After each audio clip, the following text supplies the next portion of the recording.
AI के बारे में तो हम सबने सुना है और कई मूवीज में देखा भी है। क्या एआई के बारे में सुन के आपको भी एवेंजर्स का जारविस या टर्मिनेटर की याद आती है? रियल लाइफ में एआई अब तक ह्यूमैनिटी का दुश्मन नहीं बना है, बल्कि एआई से हमारी लाइफ बहुत आसान हुई है। एआई कंप्यूटर साइंस की वो ब्रांच है जो एल्गोरिदम और डेटा का इस्तेमाल करके खुद को ट्रेंड करता है और खुद ही डिसीजन लेता है। अलग अलग एल्गोरिदम के हिसाब से डिफरेंट एप्लीकेशन के लिए यूज होता है। जैसे जब आप नेटफ्लिक्स पे अपने फेवरेट मूवीज या शो देखते हैं, तब एआई बैकग्राउंड में उसी से रिलेटेड मूवीज को सजेस्ट करता है। दोस्तों, इस टाइम पूरी दुनिया में जिस एआई ने धूम मचा रखी है वो है चैट जीपीटी। इस समय दुनिया में लाखों लोग इसके बारे में चर्चा कर रहे हैं। आखिर ये चैट जीपीटी है क्या? दोस्तों, जीपीटी को कोड किया है ओपन एआई की रिसर्च फर्म ने, जो एलन मस्क और सैम ऑल्टमैन के द्वारा एस्टेब्लिश की गई है। चैट जीपीटी बेसिकली एक चैट बोट है जिससे आप एक ह्यूमन की तरह बात कर सकते हैं। इसे अब तक का सबसे एडवांस चैट बोट कहा जा रहा है। ये एक लैंग्वेज मॉडल है जिसको ट्रेन किया गया है ह्यूमन की तरह रिस्पॉन्स देने को। एक तरह से समझा जाए जैसे पंडित आपके हाथों की रेखाओं को देखकर आपके फ्यूचर की प्रिडिक्शन कर लेते हैं, वैसे ही ठीक ये भी आपके हाथों से टाइप किए गए क्वेश्चंस को एनालाइज करके आपके नेक्स्ट क्वेश्चन को प्रिडिक्ट कर लेता है और आंसर्स तुरंत ढूंढ लेता है। अब आप कहेंगे ये काम तो गूगल भी कर लेता है, तो ये कैसे डिफरेंट है? तो आइए चैट जीपीटी से ही इसके बारे में पूछते हैं। जैसा कि इसमें बता रहा है, चैट जीपीटी एक नेचुरल लैंग्वेज प्रोसेसिंग मॉडल है जो कि GPT-3 मॉडल पे है और इसका बेसिक काम इंसानों की तरह बातचीत करना है।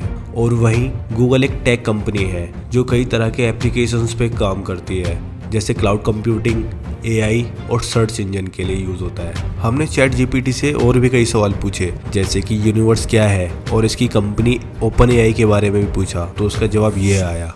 आप देख सकते हैं कि एक इंसान के जैसे जवाब देता है, ना कि सर्च इंजन के जैसे जिसमें आपको अलग अलग लिंक्स पे खुद ही जवाब ढूंढने होते हैं। मार्केट में और भी एआई हैं जो अलग अलग इंडस्ट्रीज में काम कर रहे हैं। सबसे एडवांस एआई में से सोफिया भी अवेलेबल है। सोफिया एक सोशल ह्यूमनॉइड रोबोट है। इसे हांगकांग के हैंसन रोबोटिक्स ने 2016 में डेवलप किया था।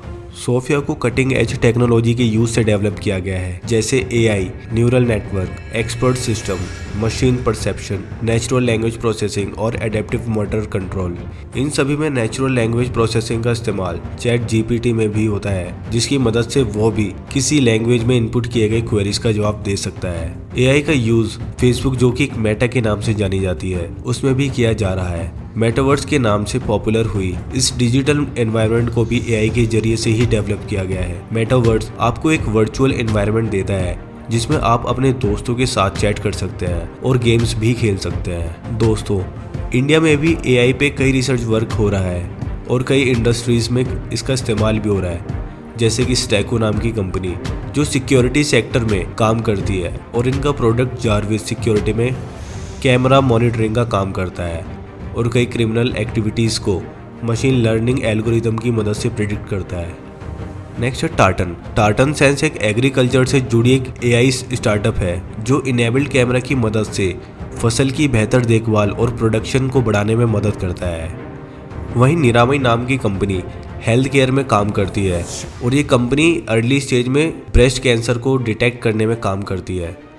दोस्तों, चैट जीपीटी में ओपन एआई ने काफ़ी टाइम रिसर्च किया है, तो इंडिया में भी हमें ऐसी फैसिलिटीज़ मिलनी चाहिए जिससे रिसर्चर इस पे काम कर सके और इंडिया में एआई वर्ल्ड लीडर बन सके। और वहीं इंडियन आर्मी के पिछले सीडीएस जनरल बिपिन रावत जी ने भी इस बात पर जोर दिया था कि इंडिया की एआई स्टार्टअप्स डिफेंस फोर्सेस के लिए एआई इनेबल्ड प्रोडक्ट्स बनाए, जिससे कि इंडिया की डिफेंस फोर्सेस को और भी मजबूती मिल सके। इस सेक्टर में प्राइवेट और गवर्नमेंट दोनों को मिलके एक साथ काम करना होगा ताकि यूथ इसमें अपना करियर बना सके और अट्रैक्ट हो। दोस्तों, अगर ये वीडियो आपको पसंद आए तो उसको लाइक जरूर करें।